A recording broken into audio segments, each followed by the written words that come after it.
Bonjour à tous, j'espère que vous allez bien par la grâce du Seigneur. Aujourd'hui, nous allons partager sur le passage de Jean 8, verset 12. Ce passage dit, Jésus leur adressa de nouveau la parole. Moi, je suis la lumière du monde. Celui qui me suit ne marchera pas dans l'obscurité, mais il aura la lumière de la vie. Jésus leur adressa de nouveau la parole. Moi, je suis la lumière du monde. Celui qui me suit ne marchera pas dans l'obscurité, mais il aura la lumière de la vie. Amen. Donc, par ce passage, on comprend clairement ce que le Seigneur dit. On comprend que le Seigneur, lui, il est lumière.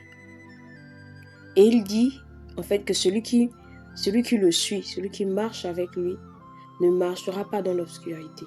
Parce qu'en Jésus, il n'y a pas de ténèbres, en fait. Donc, celui qui marche avec le Seigneur marche dans la lumière. Celui qui marche avec le Seigneur, qui veut marcher avec le Seigneur, doit marcher dans la lumière.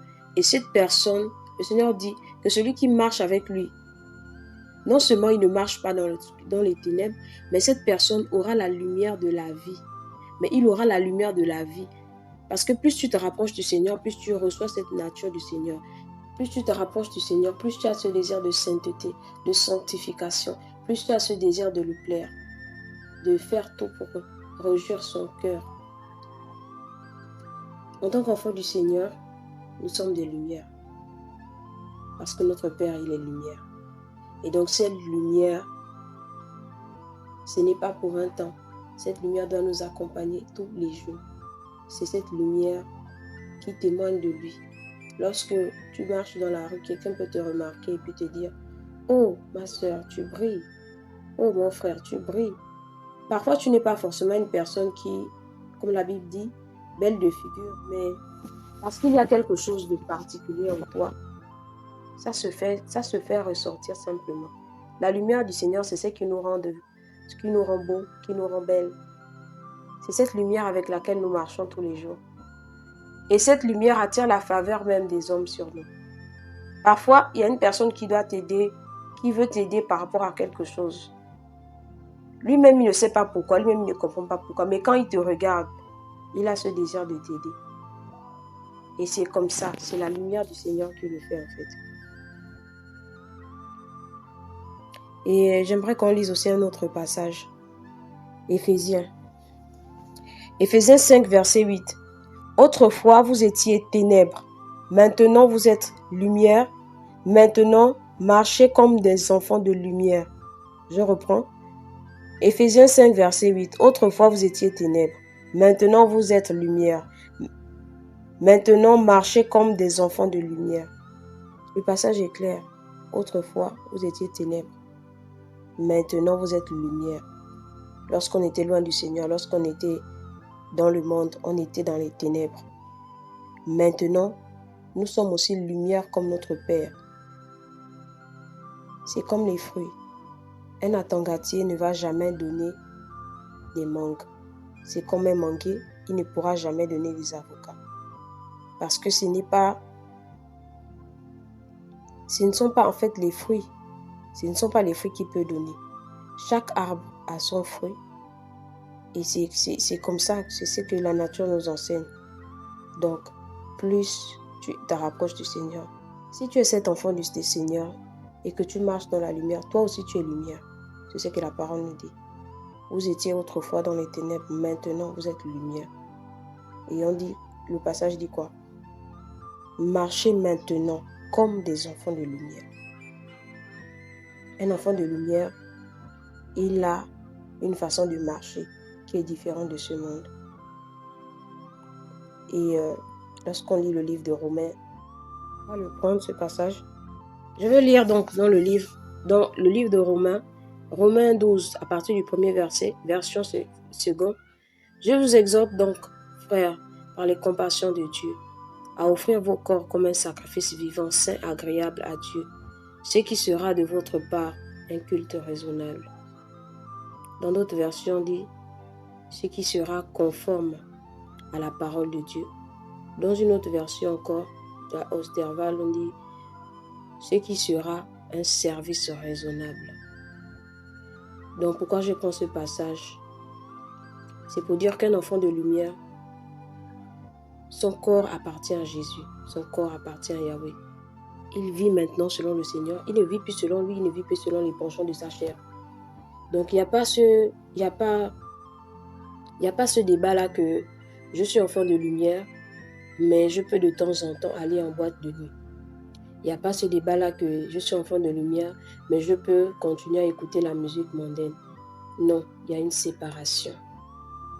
S'il y a des choses avec lesquelles tu te bats encore, tu as besoin de la grâce du Seigneur. S'il y a des choses avec lesquelles tu réfléchis encore, tu as besoin d'aller au pied du Seigneur pour crier à l'aide. Oui. Lorsqu'on lit le livre de 1 Jean 1,5, il dit quoi? Voici le message que nous avons entendu de Jésus-Christ. Et nous vous annonçons, Dieu est lumière et il n'y a pas de tour du Seigneur. En toi aussi, il ne doit pas avoir des ténèbres.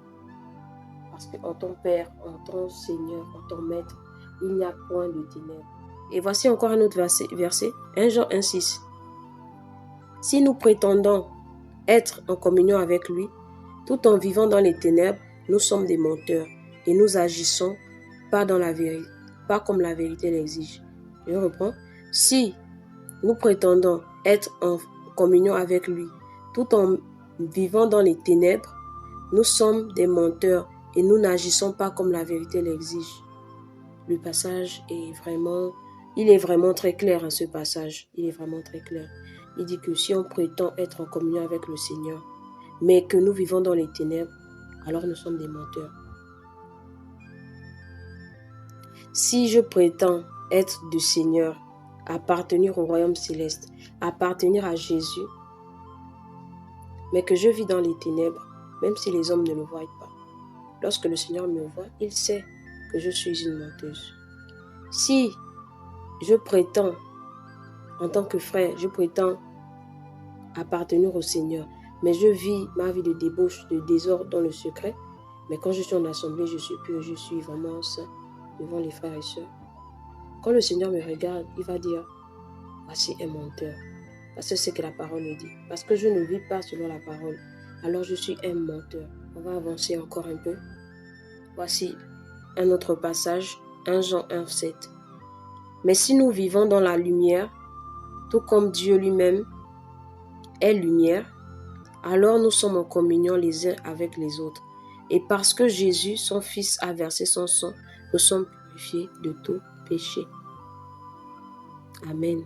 Amen. Mais si nous vivons dans la lumière, tout comme Dieu lui-même est dans la lumière, alors nous sommes en communion les uns avec les autres.